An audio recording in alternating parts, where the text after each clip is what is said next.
Well, folks, we made it to season 7. Welcome to the Vulnerability Time podcast. I am your host, Josias Abriel, and published author. Speaking of published author, before the episode starts, make sure to go check out my books. They're available on Amazon, and the link is in the episode description below. Go ahead, get you some healing. One's a poetry book about overcoming pain and trauma and stuff like that, and then the other one's a self-awareness interactive journal notebook. So get you some healing. You're worth it.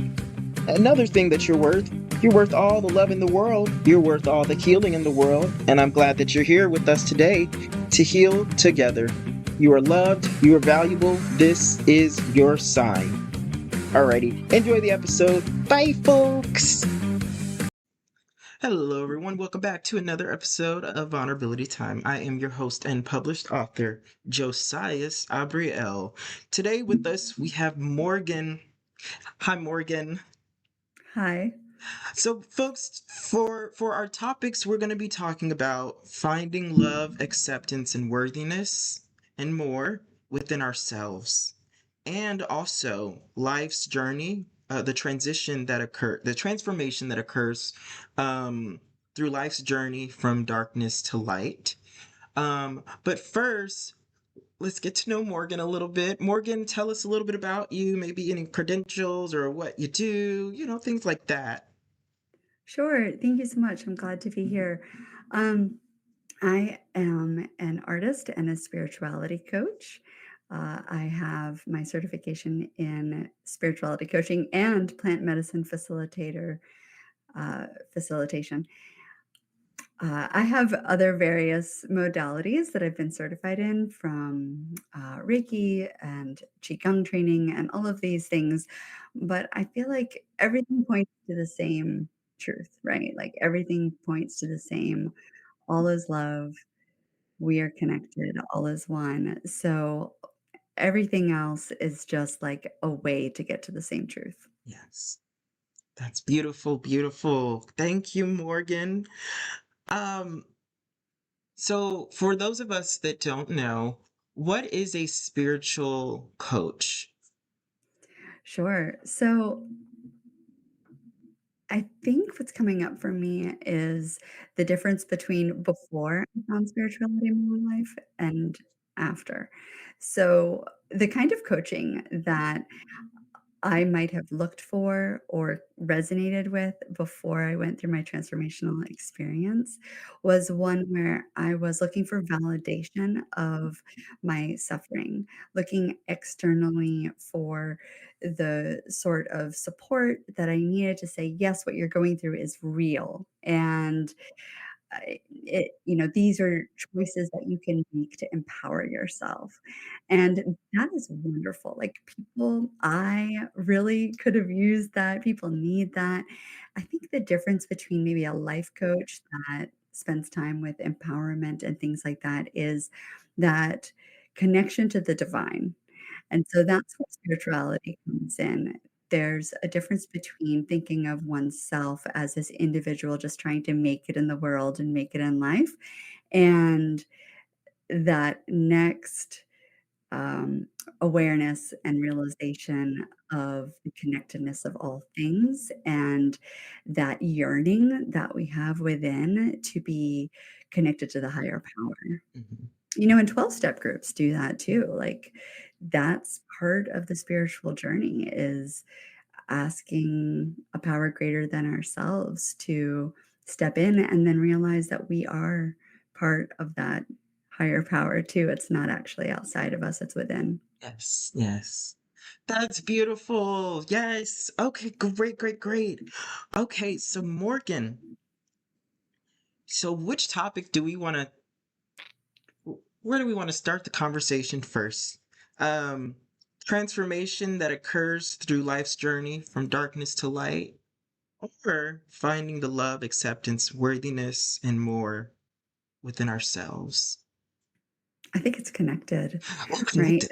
Yeah, I love that, because when I think about the journey from darkness to light, so much of that can be summarized in the word alchemy, right? And Oh, yeah. so, Yeah, and so, there's a sense of heaviness and darkness and the suffering that feels like we are trapped in the tumultuous wave that's crashing down on us, and we don't know which way is up, we can't catch our breath, we don't know when it's gonna be over, it's just survival experience one after another, right?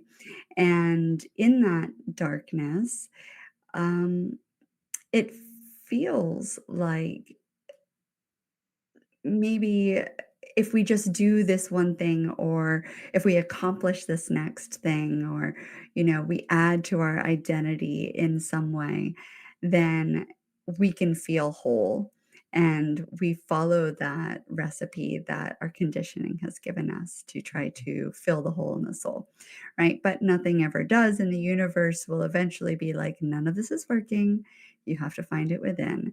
And so the heaviness of life, at some point, we start to really go into a deep dive of alchemization. And yes, like some people will experience this more on like a Real quick, project for basis. for those of us who don't know what Yeah. alchemy may not know what alchemy is, could you tell us what that Yeah. is? Thanks. Right. So there's like a scientific idea of alchemy that will even show up in stories and metaphorically in stories like The Alchemist, where they're talking about turning lead to gold, turning the heaviness to something precious, something that feels like it's worth nothing to something that has all of this value. So when we're moving from darkness to light, that heaviness that we experience can be alchemized and turned into something that we feel that we are grateful for and actually has a lesson and becomes precious. So, for me, for example, my experience with cancer or abuse, or there are all of these things, like the list of things that I used to have as my list of victimhood Mhm, experiences mhm, have now been alchemized, transformed into a lighter story mhm, of gratitude and appreciation for the lessons that I learned from them, and the way we can see how those experiences actually bring awareness. mhm, And yeah, some people go through that all at once. Sometimes it's like this huge experience that mhm, hits us, knocks us down, sends us to our knees, and we find out that, we give up, right? Because mhm, we've tried all of the ways of doing it ourselves. mhm, And then all of a sudden it's like, there's got to be something more. And it can be something big that changes our life and starts letting us let go of all the things we've been carrying and turn that heavy burden into something that's beautiful and light and full of gratitude. And sometimes it's more gradual. Sometimes people are project based. It's like having being a career, having a career and then having like a gig economy in your life, right? So mhm. like sometimes we're alchemizing as we go, sometimes something just hits us and we've got like this giant life project that transforms us. So there's no one way to do it, but the journey from darkness to light is shifting from looking outside of ourselves to looking within ourselves Mm, and changing our stories from the heaviness and the burden to the lightness and the gratitude. yeah. Is there a moment in your life that gave you that shift? Was there a specific moment or was there like multiple like little moments or was it like a big moment? What was the shift? For me, I had a lot of big and little moments that Mhm. crescendoed Okay. into finally looking to psychedelics Mhm, mhm, to help me, shift out of that suffering, mhm, and it was a very specific reason for me to take psychedelics, right? mhm, So I had cancer, I had triple negative breast cancer, and it's one of those things that when I received my diagnosis, I tried not to Google it because the first line was, like, "High chance of recurrence, if it recurs, you die." Like, the survival rate is low, all of these things, right? There's no targeted approach. So after I went through my treatment and I really went through like the most intense of the treatments that were available to me. I hit it hard. I did lots of prophylactic surgeries, all of these things, but I was still left with this nagging feeling. Not nagging, that's very like that's like an easy way of saying I was desperately in fear of dying. Mhm. And I was like, "Oh my god, it's gonna come back." I was doing crazy things, Yeah. like sending my blood off to Germany and, like, waiting for the special delivery guys to pick up my blood so that I could have it tested outside the country, like, all these things. Mhm. And that wasn't the only thing. There were lots of big and little things that were crescendoing at this point in my life that were so dark and heavy that the fear of death seemed like the most accessible thing to work on, Right. which Right. is kind of crazy, right? Because truly that's the least, Mhm. um, I have the less control over that than I have anything else in my life because really that's not like my own reaction, those aren't my life choices. So, Mm. anywho, I did my research. I ended up taking psychedelics, mushrooms, and it woke me up. Mhm. And then it's not for everyone, like, that is really important to say, and there are a lot of ways to get to this awakening experience, Mhm. including breath work. We all have breath, Mm. you know? There's so many ways to wake up, and for me, this is just the way that it needed to happen. And so since that first experience with psychedelic mushrooms, my life has been on this very transformative trajectory, Mhm. and I would never go back, and I've become very grateful for everything happened before Mhm. that awakening experience, Yeah. but it's been a lot of work. Yeah. So what happened in that awakening? Like what did you experience? Whew. Wow, okay. Mhm. So, first, I had kind of always been a prude my whole life, like, Mhm. "Oh, drugs aren't for me," all of these things, and I had no basis for which, to kind of have expectations when I went into this. It was literally like, "I don't know where to get these. I found them." I did not have the correct preparation, support, or integration. Mhm. And when I first took them, I went for a walk in the woods and everything seemed brighter. The leaves were like overlapping above me in a way that I had never seen them before. Mhm. And I can remember taking out my phone, trying to capture what I was seeing, because in my mind at the moment, I was like, oh my gosh, this is the most beautiful thing I've ever seen. I have to capture it, not realizing that like my phone was going to capture the same thing that it would capture without mushrooms. So, there was a heightened sense of beauty Mhm. in nature, and then when I finally laid down with my eyes closed, I started seeing lots of vine-like images, Mhm. and I was so happy. Like, the smile on my face was so enormous that I was just like, "Holy smokes, this is amazing." And then I moved into some confusion, right? Like, I was looking at my hands and really curious. I was like, "Is this my body? Like, who is this thing that I'm in?"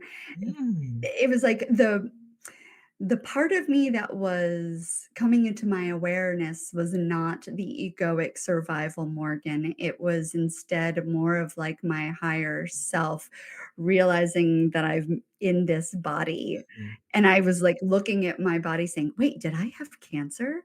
Mhm. Oh, how old am I? What is my name? Who am I? What is this?" Mhm. And, for the first time, it was very lucky for me that I had supportive and loving friends around Mhm. because even though I wasn't doing it in a way that um, I would recommend to anyone else at this point, being a certified facilitator, right? Like, I do believe that there's incredible priceless value in having an entire support network around one of these experiences. Mhm. But at the time, I did not. But luckily, I had someone to reflect back, some reality so that I can kind of put some pieces together. And then eventually, I started getting into some release. I started crying deeply and, like, I wouldn't say that it was sadness. It was a combination of both sadness, awareness, Mm, hope, and love, and the words that came to me were, "I have so much love to give." mm, And at that point in my life, I had not created a life for myself mm, that had given me an opportunity to receive or share my love. Like, that's just the truth of it. Like, my life up until that point, by following the recipe that had been given to me by society of, like, get the job, get married, have kids, do these things, and you will be satisfied and whole. It was not happening, and I was not living with love mm, internally or externally. And so I remember deeply crying through the experience of realization saying, "I have so much love to give." mm, It was a remembering. It was a remembering of the love inside myself and all around that I was just not tapping into with my life choices. mm, And I didn't know any better, right? mm, Like, we never know any better. When we know better, we do better. mhm, And at that point, I really didn't know any better. mhm, And that's okay. And that sort of just stepping outside of the experience itself, like that knowing that we're always doing our best in every moment is part of the alchemy of experiencing life and bringing compassion and forgiveness not only to ourselves, but also projecting that into the external world, mhm, knowing that everyone around us is also doing their best. mhm, And mhm, if they knew better, they'd do better. And that could be from the person who's cutting us off in traffic to our parents mm, to a boss that we're, disgruntled with. Whatever mhm, it is, everyone is always doing our best, their best, our best, is in the oneness of the evolution. mm. So I did. I had that experience, and then I remembered that there was this pin in the top of the room of light shining It was through. a There were what? no Say windows. that again? There was a pinpoint. Pinpoint. Okay, gotcha. It cut off. Mhm. Okay, Yeah, pin. that's okay. There was a pinpoint of light coming through the top of the room, Mhm, and I remember really focusing on that light mm, and being drawn to it, and I had this inner message mm, that said, "If you can let go of the guilt and shame, you can become light and love." mm, I had never heard that before. I was an atheist. mhm, I had tried to connect with religions in the past, but had never really gotten in touch with any sort of faith. mhm, I wanted the community, but I didn't have the faith. So, hearing something about letting go of guilt and shame and becoming a light and love was new language for me. It was not something that, like, Morgan's egoic self came up with. right, It was something that was given to me. It was a blessing, and the sort of freedom that that communicated to me was really beautiful. right, right. Sorry, And then I I had to was ask listening, I myself, had to plug in my laptop. It almost died. "That's okay. But That's okay. yes, I'm glad you're continue. here." Yeah. Yes, Morgan, that was so beautiful, and one thing I wanted to ask is you, mentioned the word oneness, so you experience oneness with what can you talk a little bit more about that? Like oneness with what, with who, with where? What does that Yeah. mean? All of the above. Mm, Yeah. It can't be forgotten. It's one of those things mhm. that, like, once you know, Yeah, once it's yeah. in there, in your heart, in your body, in your spirit, in your mind, like, it can't be forgotten, and yet it's so hard to put our human words on it. Um, so I feel like there have been gradual revelations of oneness at different levels as my ego has allowed it, right? Mhm, As the ego has been shed. Like, I've been listening to David R. Hawkins, and he describes the awakening experience not as like letting the sun shine, but instead moving the clouds aside to let the sun through that's always been there.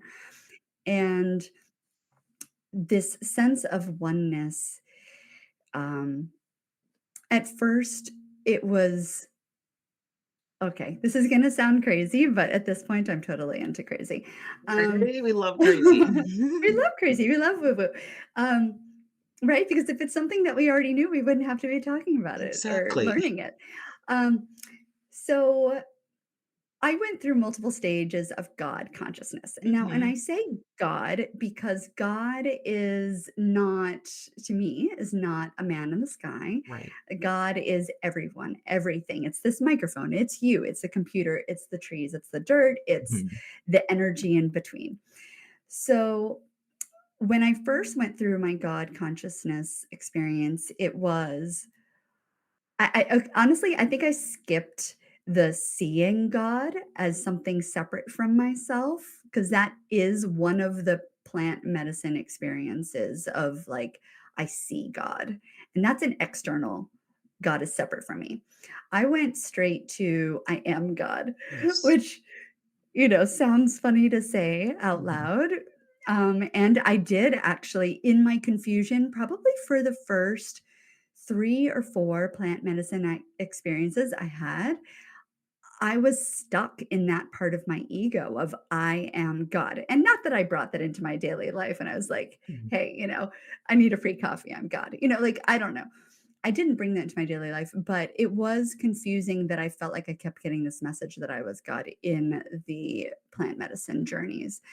But after I did enough work of releasing my ego and looking at my judgments, noticing my judgments and my separateness in my daily life through the integration of my plant medicine um, lessons.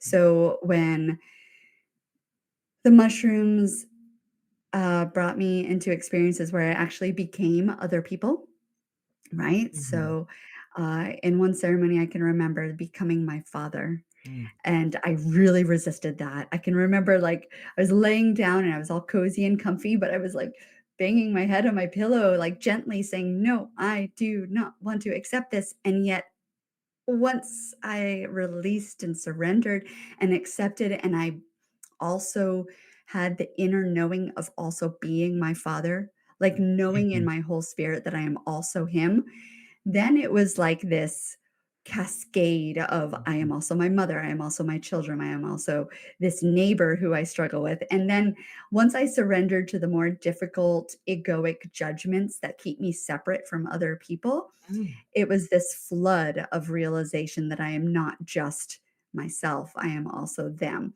Um, and that really helped me move out of the I statements Mm. in terms of my own divinity. It helped me move into we are all divine and I am also everyone else and they are also me.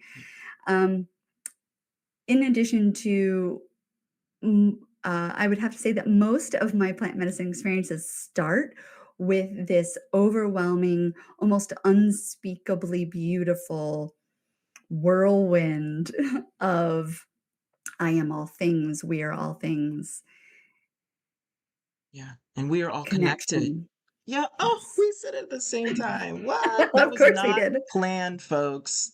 That was Not not planned. planned. Yes. Folks, y'all know that when I was 15 I died and I got to go on the other side. Okay. Um Everything that Morgan is saying, I can back up 1000%. It's a very awakening experience. And, you know, um, I know it might sound a little, if you're not used to hearing it, it can sound a little strange, but, that's okay. When you first hear information, that's okay.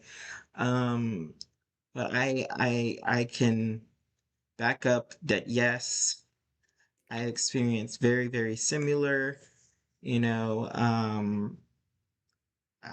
and the whole, I also learned, and this was strange for me, because I was always taught that God is something outside of ourselves, even though, even though, the Bible before it was, because I was raised Christian. My dad was a pastor. Um, I was raised to believe a certain thing. Um, but anyways, doing like research on the history of the Bible and, before it got changed and tampered with and stuff like that, it mentioned, that we are God, and many spiritual texts back then, because that's what it used to be. The Bible used to be just a spiritual text before it became religion text. That's where things really start to get hateful, is when it became religion text. The rules, and oh, you gotta pay all of this in order to, but whatever. Um, I digress. But it would say in many spiritual based texts from all over that like they said, we are God. And what I understood it to mean eventually, because at first I was like, what, like what? But it's just like when I was on the other side, I experienced that. But coming back as a human, there was a lot of things that I kept from the other side, and there are some things that I'm sure I forgot, because that's kind of how that works sometimes. When someone goes on the other side, they come back with the type of spiritual amnesia on purpose, depending on whatever their soul life contract plan looks like. But I knew it, but my human incarnate needed to understand that and unravel that. And so, for what I learned it to be was that, yes, we are God in noun, not necessarily verb necessarily. Because, like, noun, as in, like, this is what I learned, but like, this is what I gathered. I could be wrong. I'm still learning it. But it's that, we all come from source or God. We all, exist. you know, God is like everywhere. Um, and in the moments where we think it's the worst, the moments where we think it's the best, like God still exists there. Yeah, and we come from, at least that's what I believe, is that, at least what I gathered is that I come from. From now. I'm gonna use I statements just because I don't want to sound like I'm forcing anything on people. I know I'm not, but like I have that fear because I've had things forced upon me, and then when I died and came back, I was like, okay, wow, that was a lie. Like what I was taught was a lie. Like wow, I got it so wrong. So but yeah, so it's just and I really needed to hear that reminder that you mentioned, Morgan, is that we are God. God is like in us all around us, everywhere. It is source energy, existence. It's not, it really isn't, from what I experienced on the other side, folks. It I didn't I, it wasn't a like they say on the movies and stuff like that. It really wasn't this. I mean, I'm sure it could appear as it if it wanted to, I guess, but it didn't. It was just a energy source of just light, and everything from it was just radiating warmth and love. And there's love on earth. There is love on earth, but I'm telling you, the love on earth compared to the love that I experienced on the other side, that completely different. Whoa, like I was like, whoa, is that even the word? Is that, or maybe do we say love on earth because that's the best our human words can grasp? Because what I experienced, I was like, that is love times like a trillion. I was like, whoa. So yes, folks, um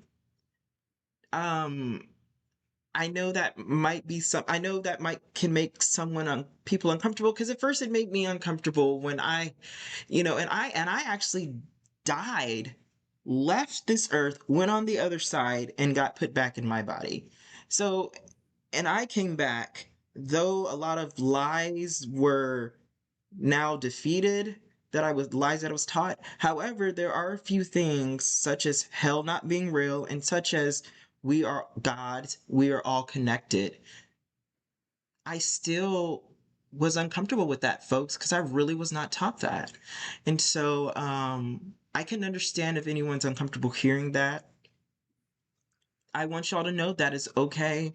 If it's, especially if it's your first time hearing it. You're keep living and loving and doing you, folks, and just know that that's okay. And I'm saying it's okay because I think I needed back then someone to say, yes, you had that experience, and don't feel bad that you don't believe everything that you experienced right now. It's like in time. Give yourself time. You went through a lot, and you experienced a lot of amazement. So it's like digest, at what you can, at what time you can, take your time. So, and enjoy that experience of, digesting it, analyzing it. So, I just wanted to let someone out there listening know that,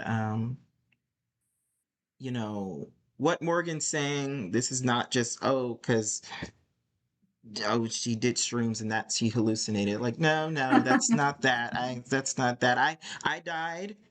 Okay. No shrooms, none of that. I died. And I'm saying very extremely similar things as Morgan.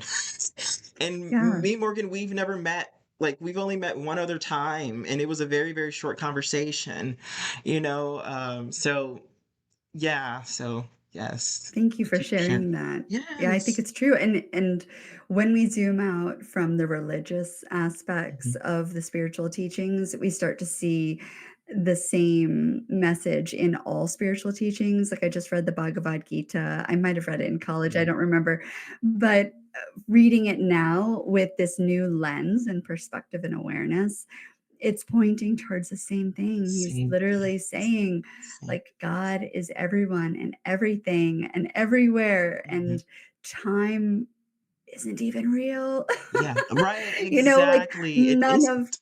none of this is real. Like, we are consciousness experiencing Yeah, itself, yeah, and we're all part of the evolution, and trust the process. yeah. Um, and 5 years ago, I would not have had the capacity to even hear this with an open mind or open heart Mhm.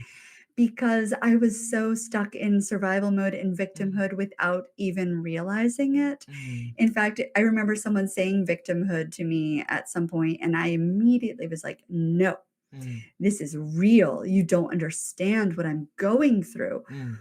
But the truth was is I didn't Mhm. understand what I was going through. Like, I didn't see how I was attracting Mhm. the mirror of myself in my external world. Um, and now, I'm so grateful to have connected with that which is beyond myself because myself wasn't working. Yeah, yeah. And myself, I say like the little self, right? Like the ego wasn't working. So, yeah, I have this. May I share this one image that I had of Yes, wholeness? please. Okay. So it's a nice visual because it's not always easy to visualize these Mhm. things. But I was given this visual in the beginning of an ayahuasca ceremony Mhm. in Costa Rica. And if you can imagine like space itself, okay, and then it turns into a sphere. Okay, so imagine like this black sphere with light, kind of like a penumbra. I don't know what the scientific term is, but if you can imagine like an eclipse with like light coming around this Mhm. dark sphere. And then the sphere flattened itself into a like a disc. Okay, Mhm. so now it's like this circle in space. And then the circle flattened itself into a line, and immediately what I said was I. Okay. So in this sense of wholeness, it was like everything flattening itself through the dimensions into the understanding of I-ness, right? Because I believe that in some of the spiritual texts, the the the words "I am" Mhm. is the expression of God, right? Just beingness. Mhm. I am. And so seeing that visual moved into the I, and then in another ayahuasca experience, that line almost turned into a point, Mm. and then that point I interpreted as the point before existence itself, Mm. like, the before the Big Bang, Mhm. before the story started, before the Mm. story of existence. So my last ceremony in Peru, I went and sat with the Shipibo tribe, um, that they're in partnership with a retreat center, and, it was Arcana, and I went through hell and got to heaven in one night, and the and when I say hell, it was not like you said, it's not real. It's not like this thing that was this place where I go. It was an experience that I can barely put into words. It was Mhm. so awful, Mhm. which speaks to the fact that plant medicine isn't always sunshine and Mm. butterflies, right? So I experienced these very, very, very difficult, tormentuous, torment. Anyway, I was tormented. It was awful. And then I moved through it. I saw my story. I brought love to the parts of my story that I have not been feeling connected to and one with and loving about, right? Like I saw the parts of my story that I'm still judging. And when I say story, it means like all the people in my life, all of the egoic victimhood that isn't love. If it's not unconditional love and oneness, there's a story. Okay. Yeah. So and that's the story of my life. And so and the life is always showing us how to let go of our story. It's just Mm. whether or not we're actually willing to let go of the identities, the positionalities, and the forms that we've attached to. So in this ceremony, I was seeing these parts of my story that I could send love to, the people that I'm still struggling with. And the more I sent love to that part of my life and to those people, especially the masculine energy in my life, the more I sent love with intentionality, it was like this whirlwind of like love, love, love, love. And my story started to shrink. Mm. It was like this yin yang, like the yin and the yang, there's Mhm. that teardrop shape. My whole life story, which was shown to me as the story of humanity itself. I started getting all these biblical references to the beginning of like Cain and Abel and the Garden of Eden and all of the things that happened through all of time. And that was my story. Like I was experiencing humanity itself in this moment. And it was showing itself as that white part of the teardrop, the yang, right?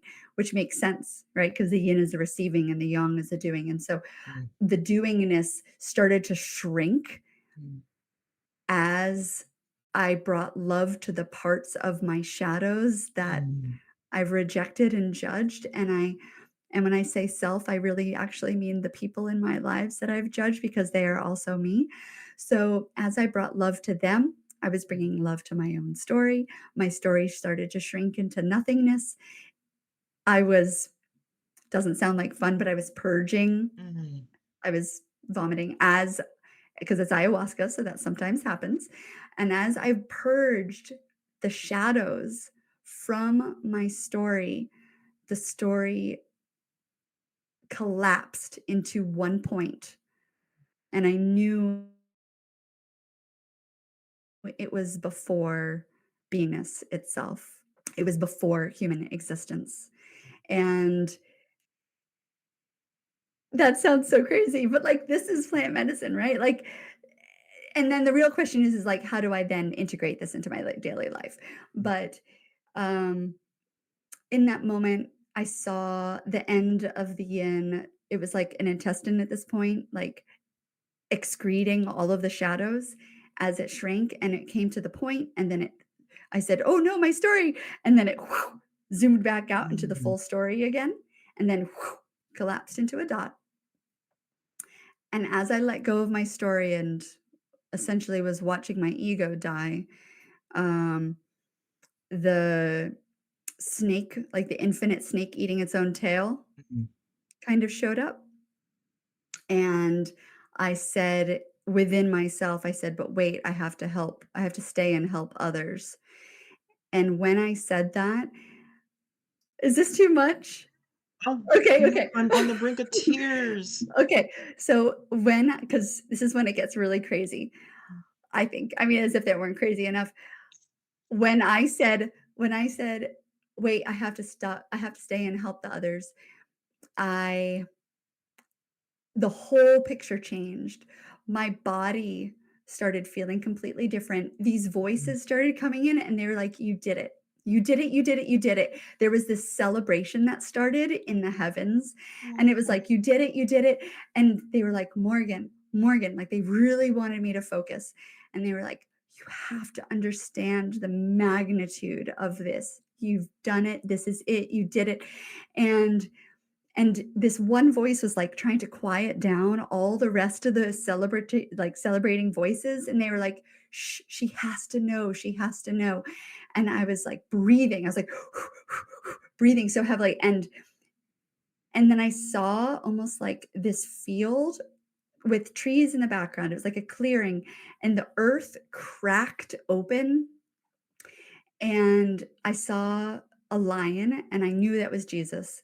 And as the earth cracked open, this light shined up through the cracks in the earth, and I could feel from, like, my solar plexus up as I saw this sunlight shining through the cracks, I could feel my body shining like a flashlight, like, I don't know how to describe this Mhm. other than, like, this blissful, beautiful, loving, shining energy projecting up through the top half of my body, and I was just, like, releasing and and I don't Yes. even know what, right? Yeah. I was experiencing the divine, Mm. and at some point and I was just breathing because it was so incredible. I mean, I can remember, like, vocalizing the releases of ecstasy Mm. that I was experiencing, Mm. a divine ecstasy Mm. in that moment, um, and then it shifted again, and it's gonna sound funny, but, like, these fairies, like, came onto a stage, and they were like, "And now you get a star. We're gonna show you your star." That's what that was. It's not that I got one, it was that I was being shown my star. And they took me out into the universe. First, they, like, looked it up on their computer, which was pretty funny, but they showed it to me, and they were like, "It's a dying star." And I saw it, and I can see it now as I close my eyes. There's, like, this nebulous light blue and pink and white, and it was very small, and it reminded me of an orchid, and I was like, "That's okay. It's okay if it's dying. Thank you, thank you, thank you, thank you." And that was kind of the end of the big part of this ayahuasca journey, but I had this deep sense of needing to share Mhm.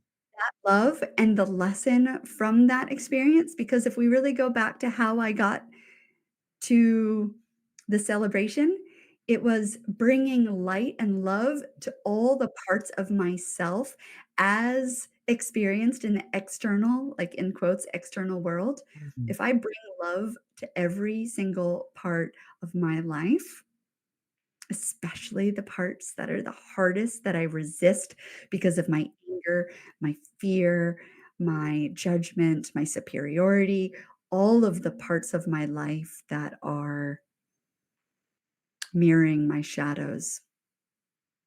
If I can bring love to them, Yeah. that's how I become the light, you know? Wow. And this is why this episode is the season premiere. Um, Yay! yes, I was gonna tell you, um, But I was like, no, let me just tell you in person. I decided to make your episode the season premiere. When we first chatted, I was like, I'm making Morgan the season premiere. Um, so I'm your honored. episode will come out tonight. Yay! I'm so honored. I have, like, full body chills. Thank you so much. Like, I'm Yes. about to cry. Oh, yes. Oh, I'm about to. Yes, yes. It will be coming out tonight. In fact, um, oh, wow, I'm speechless. I'm literally speechless. That was so, oh my God, that was so beautiful. Because y'all, like a lot of times when we're communicated with from higher beings or higher selves, or a lot of times it's kind of symbolic. For example, like in even back then when there were like in biblical text and stuff like that, a lot of things were like symbolic, and they had these experiences like Morgan is talking about. And so just hearing it, one, I'm gonna go back and re-listen to it, just cause I'm just really like amazed. And folks, if you don't understand it, like that's okay. It's okay. Um, you know, uh, Try to find symbolism. I don't know, what does it represent. I don't know. I don't know, folks. I don't know what to say. But just like it's okay, and just just I don't know. But I'm honestly, I'm just speechless. Like that was so beautiful. Like I really needed to hear that. I'm speechless. Thank Wow. you. I needed to hear it too, and Yeah. to be honest with you, I okay, vulnerability time. You ready? Yes. I Yes. had a hard day today. Hmm. Today, before I got on this call, I found myself being swept into this darkness and negativity, and it's all relative. It's nothing like what I used to experience, but Right. it's just human. It's the Yeah. human existence, and I Mhm. was like, I don't know if I can get on this and be vulnerable. Mhm. And then the space that you hold, right? And this is what it's all about right here, right now, plant medicine or not. The fact that I was struggling this morning, wasn't sure if I was going to be able to show up with vulnerability and authenticity, but because you held space and you invited this part of myself to be shared, right? I remembered. I remembered the love and the memory of that love within that maybe had escaped my awareness this morning that Mhm. left me feeling heavy. So I feel so much lighter and brighter now. Thank you.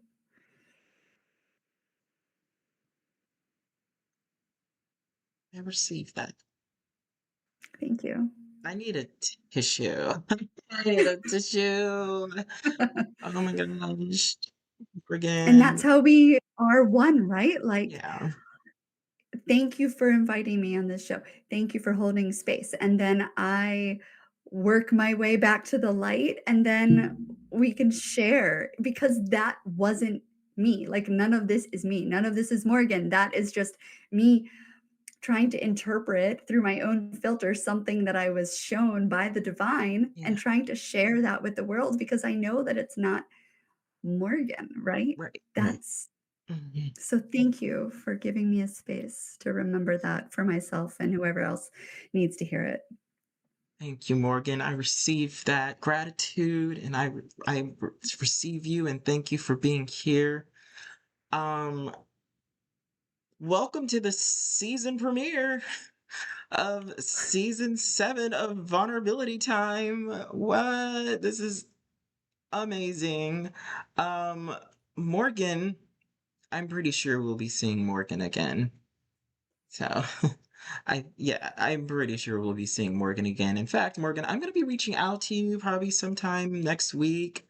Um, because I would love to have you on, this season again, if that's okay. Yeah, I would love that. Thank you. Oh, fabulous. Yes, yes. And then I'll let you know, when the episode's released, I'll shoot you a message tonight and all that stuff and say, here's the link and everything. What time zone are you in? Eastern. Okay, me too. Okay, perfect. That's just even better. Okay, perfect, perfect. So that's what okay. I can just shoot you the match and say it's available now. Fabulous. Wonderful. Okay, folks. Well, Morgan's, any if Morgan sends me any links or anything like that, it will be available in the episode description below. Please check it out. Please support. We love to support here. And we will be seeing Morgan again. I promise. We will be seeing Morgan again this season. Alrighty, folks. Welcome to the season premiere of Vulnerability Time. I am your host, Josiah Gabriel. Y'all have a good day. I want y'all to know. And remember, oh yeah, also folks, I remember how I did this the past two seasons where like at the end I like to end with a little challenge. Nothing too big, but if you do the challenge, it could have a huge impact. So I challenge you to tell at least one or two people that you're grateful for them. And shoot them a text, call them up. You never know if they need to hear it. Just do it. I'll do it too. So, yes, folks, just do that. Nothing too big, nothing too big. Nothing too socially anxious, anxiety going on there. Just one or two people. Alrighty, folks. See you next time for whatever that episode will be.